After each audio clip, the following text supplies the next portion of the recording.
জমিদার মহোদয়গণ এবং সম্মানিত জিএম স্যার, এজিএম স্যার এবং অত্র প্রতিষ্ঠানের লিগ্যাল অ্যাডভাইজার সঞ্জয় স্যার এবং মঞ্চের সামনে আমার উপবিষ্ট আসামি পরিবারবর্গ সবাইকে আমার আন্তরিক শুভেচ্ছা এবং অভিনন্দন জানাচ্ছি।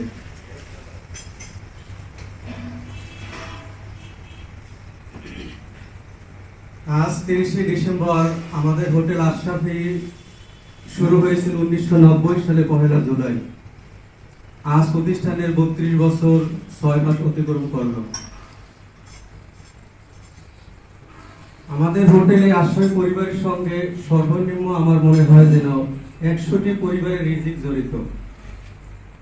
তাই সর্বপ্রথম সৃষ্টিকর্তার নাম স্মরণ করছি এবং তার সাথে হোটেল আশরাফের প্রতিষ্ঠাতা জনাব আশরাফ আলী ভূঁইয়া ও তার পরিবার বর্গ থেকে যারা শেষ বিদায় নিয়েছে তাদের রুহের মাগফিরাত কামনা করছি এবং সেই সাথে আশরাফি পরিবার থেকে 2 জন হাউসকিপিং ম্যানেজার মোহাম্মদ ওবায়দুর রহমান এবং হাউসকিপিং ম্যানেজার আসগর আলী এবং front office senior executive Zahidul Islam Zahid এবং সুপারভাইজার একজন রফিকুল ইসলাম, এই 4 জন আমাদের পরিবার থেকে হোটেল আশরাফি পরিবার থেকে শেষ বিদায় নিচ্ছে। তাদের রুহের মাগফিরাত কামনা করছি।